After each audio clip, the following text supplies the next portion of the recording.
let's say I wanted to work on something. Let's do this.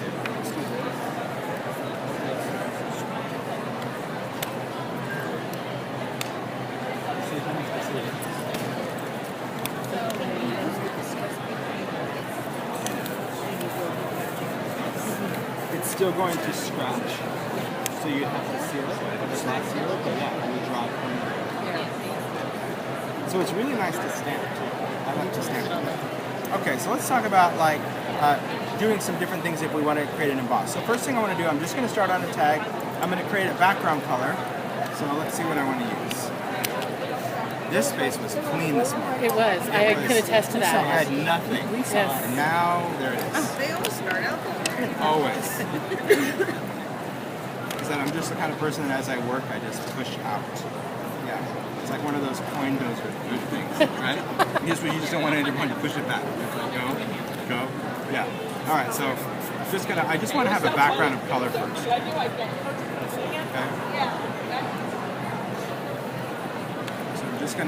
I'll show you why in just a second. But I'm just going to create a background. So this is just distress pad on a craft sheet, a little water, swipe it through. Distress always reacts with water, layer after layer, so it's going to create just a really simple background. It looks like you spent forever doing it, and you tell everyone you did. I will share with people that if there are kind, you say, oh, this is how I did it. If they're not, you say, oh my gosh. So much time. I spent so much time layering colors, choosing proper tones. Otherwise, I don't appreciate it. Because if you go, oh, that was easy, then Alright, so this, I'm just going to have this dry. Normally at home, if I was going to do a background like this, I'd iron this. Have a craft iron. Just one quick ironing. It's dry. I would love to see a craft iron come back to the market. It's another tool that I miss. That used to be. It was so good. Okay, so we want to make sure this is really dry. That's why I'm being really particular to make sure this is dry. Just for the technique that I'm going to show you. Alright, so for this I have created a background. That's all I've done. So whether you started with a background paper or whether you have a solid background, and then I'm going to take a stamp. Now, the stamp that I'm going to use, I want to go ahead and work with a stamp, but I'm also going to work with some colors of Distress ink. So I'm just going to pick some different colors. Maybe I'll use some of the minis. I think there was, what do we got here? That blue. I don't need any paint. They're just cute. They are. Okay. So what I can do here is I'm just going to go with my feather. Hey. And I'm just going to add some colors. Cooperative. I know, huh? And it doesn't really matter what colors you want to work with because all of these colors are going to work together. You don't have to worry about contaminating your colors. If you want to lift some colors, so like here, I want to go in and blend some of that color out, I'm going to be able to do that.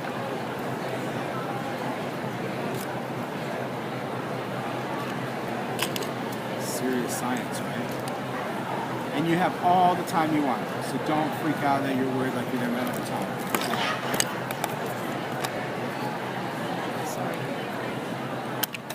A little of this, a little of this, a little of this. Okay. Do a little of this. Okay. So once you have your image inked, we're going to stamp it and we're going to emboss it. And we're going to emboss it with sticky embossing powder. Okay. So sticky embossing powder is embossing powder that's sticky. That's all it is. It is, right? That's all you got to remember. So here I'm just going to go in. Let's just stamp this out. We're going to give it good pressure just to make sure we have a nice image on there. Going with our powder. Carefully cover our image.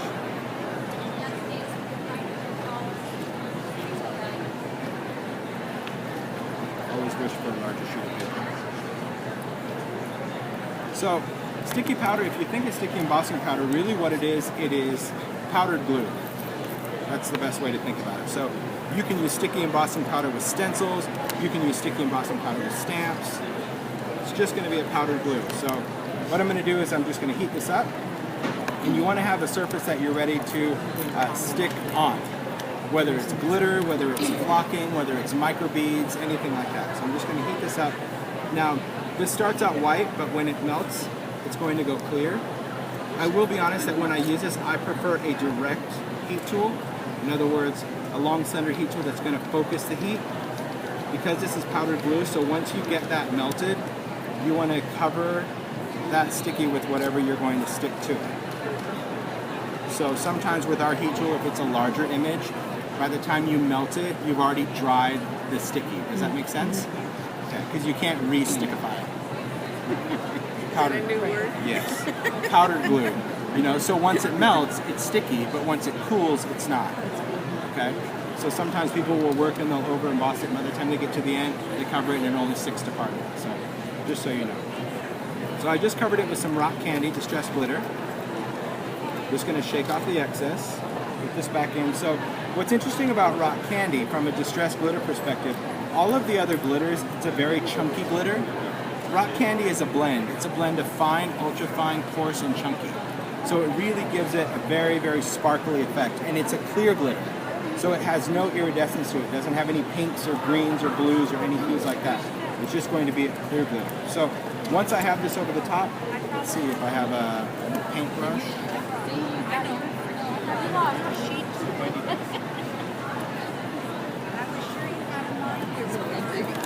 That's it. I know. Every show, I'm like, there's Georgia. I'm like, what does she have inside? So what I would do is normally I would go over this with a brush, right? I could dust it up, but I'm not going to worry about it. I'll just go over it with my finger. Because all that excess glitter is what you could end up putting back in the jar, right? So by going over this with your fingers, you're just going to remove any of that excess. And all we've done is we've glittered just the image. So the glitter only sticks to the sticky part, the part that we embossed. And the reason I wanted to ink the background first is that if I went in and tried to ink it now, like with all that water and everything, it could go under and bleed your image. Because we still stamped with distress. So just because we embossed it, we didn't emboss with plastic. That would have protected it, you know, like a resist. We embossed it with glue, which doesn't make it protected. So if you wet this, that image could blur underneath, which could make you kind of crazy, wondering why that happened. So now we can go in and we'll still add some colors. So we want to go in, we'll just use a little mini blending. Go around there.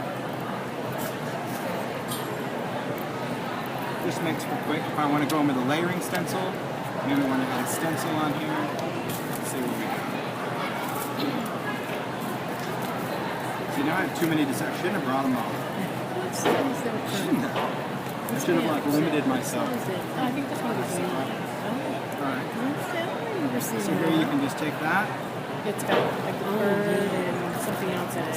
And this makes it really nice because that's what I love about the mini tool. The fact that it's round, it just allows you to go in and blend and you're not going to get any harsh lines in there. So it's a great way to, it's a great way to add ink and paint.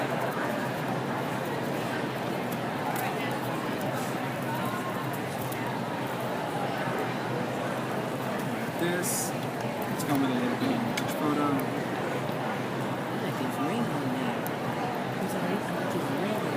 Yeah.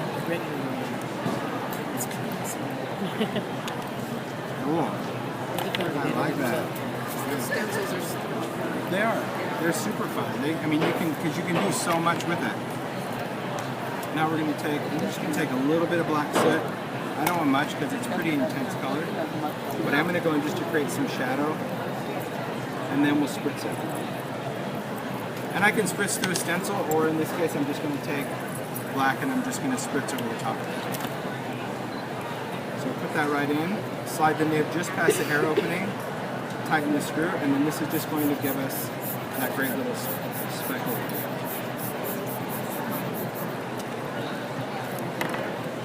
So it's nice with the distress marker spritzer because it's going to not only fit distress, but it will fit pretty much any marker you have. Big Copics markers, Sharpies, paint pens, anything. Yeah, it's just air.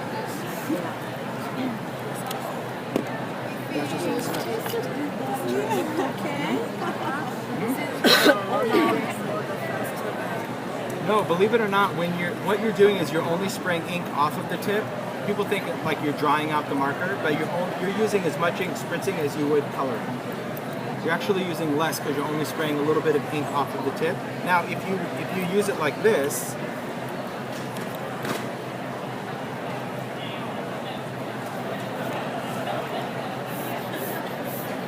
then yes, you're going to end up with using a lot of ink, and that means like doing really hard squeezes. This is about really quick bursts to create that spatter. But it's not using any more ink than if you were going to use the marker itself and color with it. It's the same. Yeah, it's nice. I mean, I like the versatility of working with this tool, and especially, you know, because like I was showing people, everybody has all of these, and it's going to work with any of them. Whether it's a square or an oval or whatever. Yeah, and whether it's, I don't even know where that other, I don't know the names of my Copics. What's that little eggy one? Square one is original. The little one is Chow. What's the egg one? Sketch. I think I had one of those. This one. Yes. Yes, yes, yes, and yes, and this. If you're going to use it, you would just take out the collar. And then if you want, like you could work up either tip, the brush tip, or even the chisel side. And you're just going to put that just past the opening. Tighten that screw down, and same thing. Yeah. So same thing, like, I mean, I was telling people if you were going to airbrush cupcakes, then you put in food markers. You could do that and put that out here. You can airbrush over the top of that. You can use Sharpies. You can use really any of the markers that you want to put in there. It's been around for a bazillion years. It was just never brought to the mainstream market. It was always like kind of this underground tool. Where'd you get that? Who'd you know to get that? So, yeah, I'm excited about it. I like having it in that. I like having it in that. Really? Yeah. Time flies when you're having fun. That's right. Yeah, I like it. Anybody have any last minute questions before I start cleaning up my chaos? I want to know if you'll sign this for me. Yeah. Ooh, wow, look at that.